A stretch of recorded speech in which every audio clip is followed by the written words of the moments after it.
Welcome to our YouTube channel study with रिया।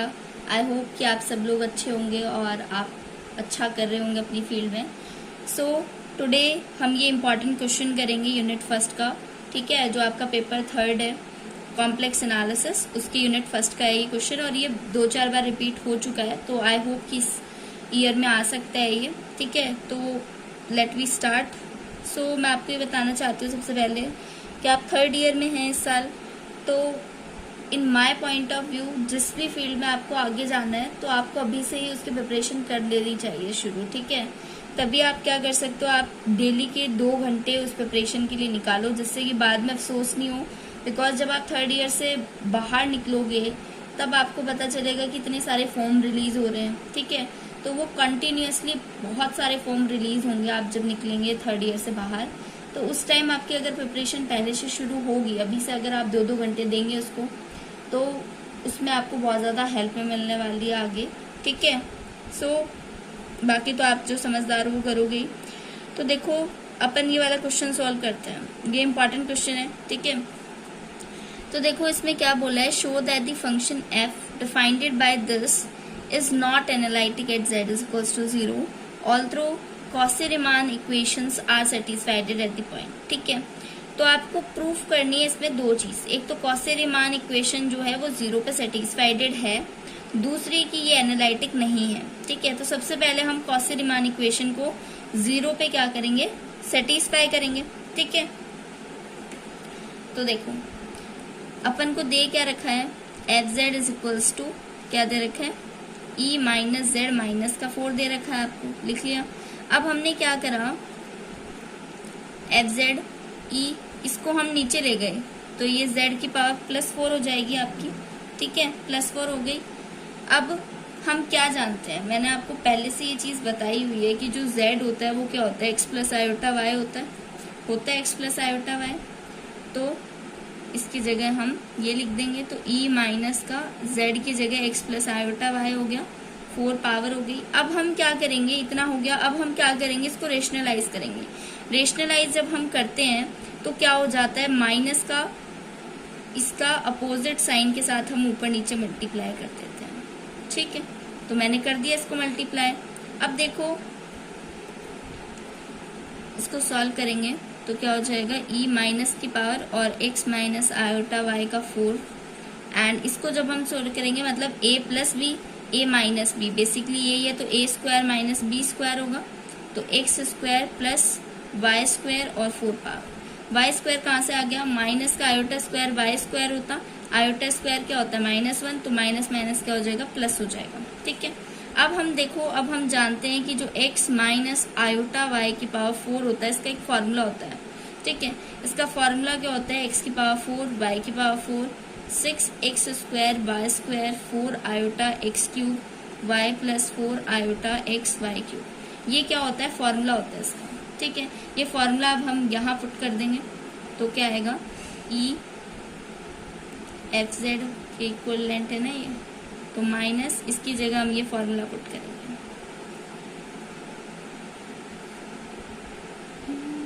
ठीक है, iota x y³ और नीचे डिनोमिनेटर में जो है वो पुट कर दो भाई, ठीक है। जो पुट करना था वो कर दिया भाई हमने पुट। आगे बात समझ में इतनी इजी है, समझ गए। अब हम क्या करेंगे, इसको 2 पार्ट में तोड़ देंगे, आयोटा वाले पार्ट को अलग तोड़ देंगे, बिना आयोटा वाले को अलग तोड़ देंगे। जब भी हम तोड़ेंगे तो क्या होगा, x4 y4 6x² y² और नीचे ये भी तो आएगा डिनोमिनेटर में।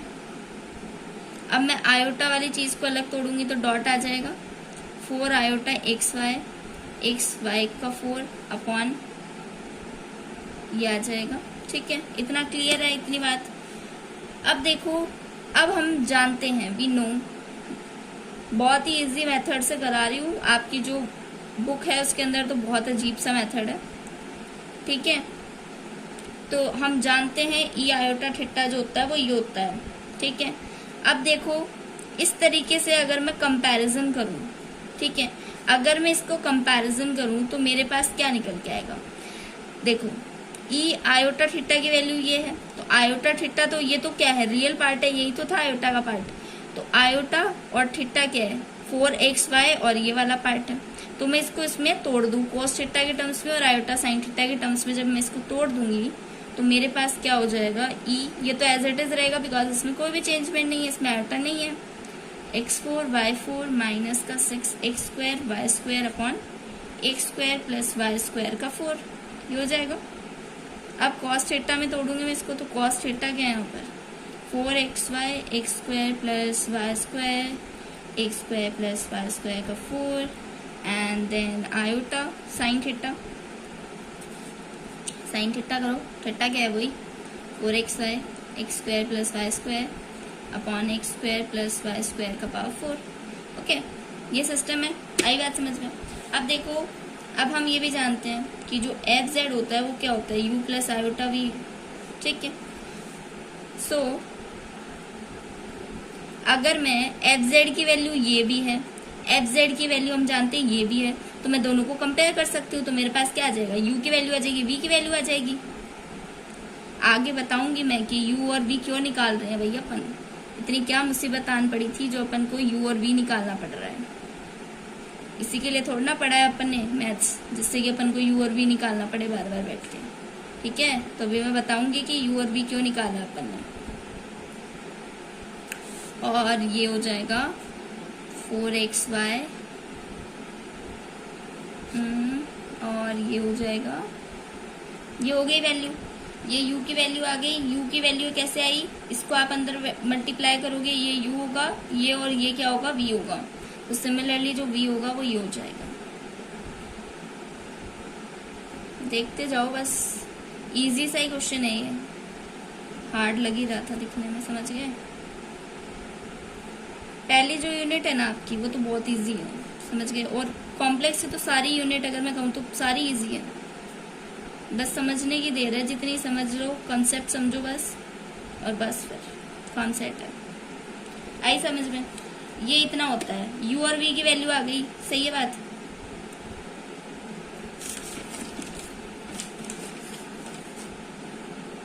अब देखो,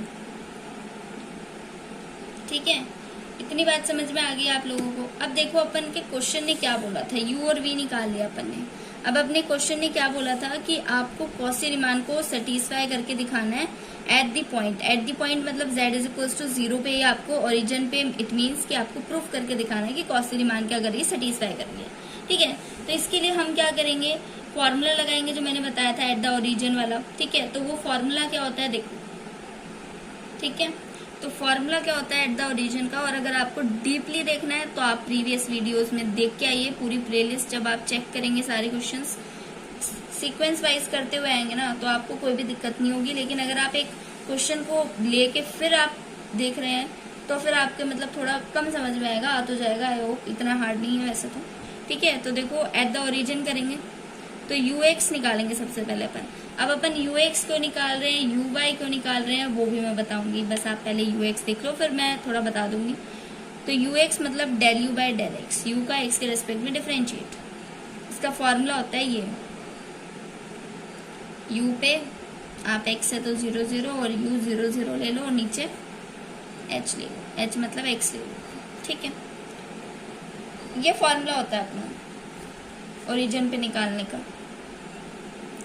तो limit x tends to 0 u(x)। अब u के अंदर जब आप x की जगह x पुट करोगे, v की जगह 0 पुट करोगे ना, y की जगह 0 पुट करोगे, तो हमारे पास u आ जाएगा, सॉरी e माइनस का x माइनस का 4 और नीचे x बचेगा, ठीक है। अब आप लिमिट लगाओगे जब इस पे x टेंड्स टू 0, तो ये क्या हो जाएगा 1/x और ये हो जाएगा x माइनस का 4, तो 0 आ जाएगा निकल के, समझ गए। आई होप कि आप ये पुटिंग जो है x 0 ये वैल्यूज तो आप खुद भी करके सॉल्व कर सकते हो, इतनी चीज़ तो आपको खुद को भी आती होगी। इसको मैं डीपली कराने बैठूंगी तो बताने कितना टाइम लग जाएगा, तो ये तो आप खुद ही कर लेना। x की जगह 0 पुट करना है, y की जगह 0 पुट करना है, और 0 0 पुट करोगे तो पूरा ही 0 हो जाएगा, तो ये बचेगा और ये 0 आ जाएगा। अब आप देखो सिमिलरली जब आप निकालोगे ना del u by del y, तो लिमिट y टेंड्स टू 0 और u 0 y ओरिजिन पे निकालना है 0 0 अपॉन वाई।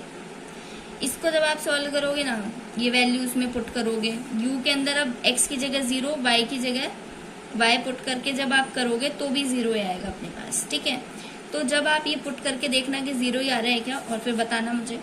तो ये आ गया अपने पास।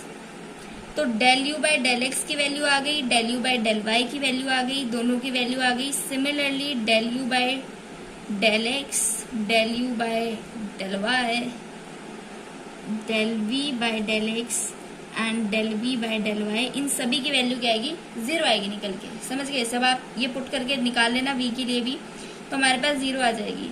So hence Cauchy Riemann equation satisfied.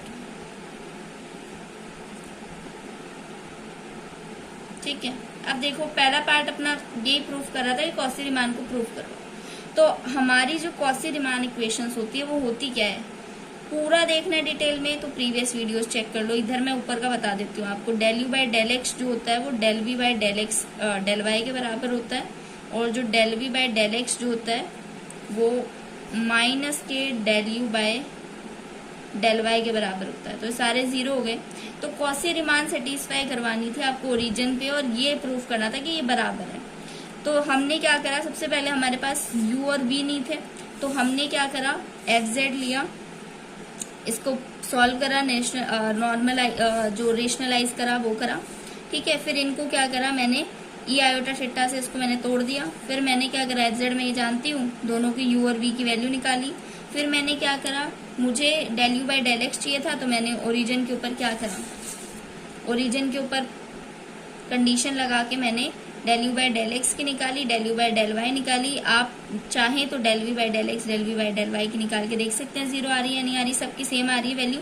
तो ये कॉची रीमान सेटिस्फाई हो गई। अब देखो क्या रह गया, अब आपका बच गया एनालिटिक। एनालिटिक प्रूफ करना बच गया बस। अब एनालिटिक प्रूफ करते क्वेश्चन क्या हो जाएगा, सॉल्व हो जाएगा, 6 नंबर आपकी जे में घुस जाएंगे। ठीक है, तो अब देखो एनालिटिक कैसे प्रूफ करेंगे अपन। तो एनालिटिक के लिए सबसे पहले हमें बताया कंडीशन क्या होती है, डिफरेंशिएबिलिटी की कंडीशन होती है। तो उसके लिए हम क्या करेंगे, देखो एफ डैश 0 निकालेंगे नाउ, तभी तो पता चलेगा एनालिटिक है या नहीं।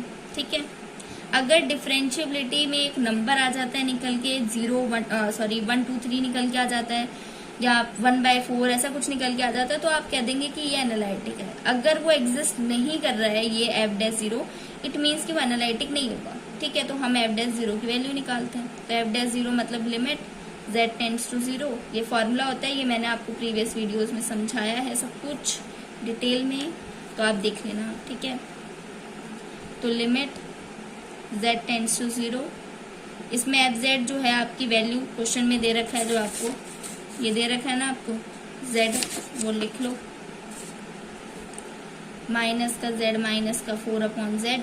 अब हम क्या करेंगे, क्वेश्चन की रिक्वायरमेंट के अकॉर्डिंग हमें कुछ लेना पड़ेगा, हमें कुछ टेक करना पड़ेगा, that is take z is equals to r e iota pi by 4।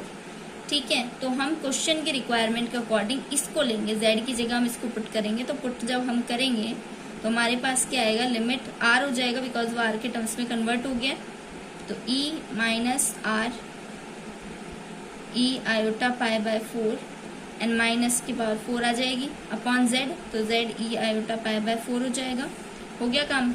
अब देखो लिमिट r टेंड्स टू 0, अब क्या करो,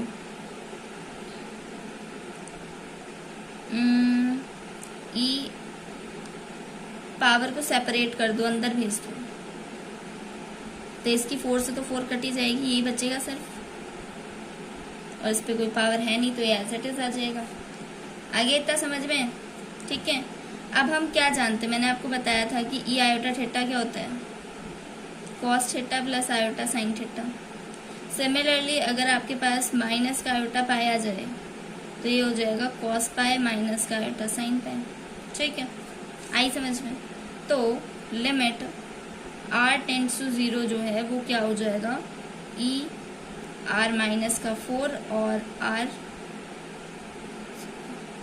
ये हो जाएगा e आयोटा पाई बाय 4। ठीक है, लिमिट r टेंड्स टू 0, इसको आप नीचे ले जाओ, पावर क्या हो जाएगी, ये हो जाएगी और ये r e आयोटा बाय 4 है ही।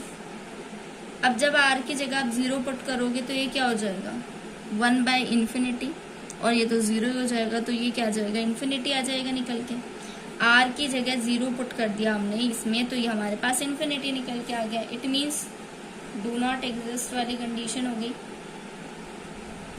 इट मीन्स क्या हो गया कि एफ जेड जो है इज नॉट एनालिटिक हो गया, ठीक है, एट दिस पॉइंट। तो आई होप कि आपको समझ में आ गया होगा। बहुत ही ज़्यादा इजी था। आपसे पूछा था एनालिटिक नहीं है ये प्रूफ करो, अगले ने बोला एनालिटिक प्रूफ करो, इट मीन्स कि वो एनालिटिक है नहीं, तभी बोला अगले ने, ठीक है।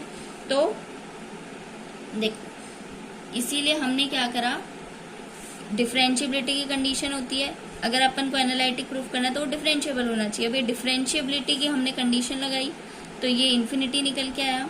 तो डिफरेंशिएबिलिटी अगर इन्फिनिटी आ रहा है इट मीन्स कि वो आपका एनालिटिक नहीं है। तो ये आपका क्वेश्चन था और ये 2-4 बार रिपीटेड हुआ क्वेश्चन है। सो आई होप कि आपको समझ में आया होगा, और अगर आपको समझ में आ रहा है कुछ, ठीक है, तो आप फॉलो करो और एट द एंड आपकी मेहनत ही काम आएगी, आपको कोई वीडियो काम नहीं आने वाली। ये मैंने करवाया है, इसको अगर आप रिवाइज करोगे डेली बेसिस पे तो आपके अच्छे मार्क्स स्कोर हो जाएंगे। मैथ्स बहुत ज़्यादा स्कोरिंग है आपकी बार, ठीक है, और ये कॉम्प्लेक्स एनालिसिस वाली बुक तो और भी ज़्यादा स्कोरिंग है। तो उसको आप अच्छे से पढ़ो तो आपका अच्छे से हो जाएगा, ठीक है, अच्छे परसेंटेज बन जाएंगे 3rd ईयर में। बिकॉज फर्स्ट 2nd ईयर में इतना ध्यान नहीं देते हैं आप लोग, तो नहीं बन पाते इतने अच्छे परसेंटेज, बट 3rd ईयर में बन जाएंगे जिससे कि आपके अच्छे परसेंटेज स्कोर होंगे, ठीक है। तो आप अच्छे से मेहनत करते रहिए, और बाकी मैं वीडियोस डाल ही रही हूँ। सो थैंक यू एवरीबडी, और अगर आपको अच्छा लग रहा है तो आप लाइक सब्सक्राइब कर दें, और अपने दोस्तों से भी करवा दें, और अपने दोस्तों को भी शेयर करिए, उनकी भी क्या हो जाएगी हेल्प हो जाएगी, ठीक है। तो थैंक यू।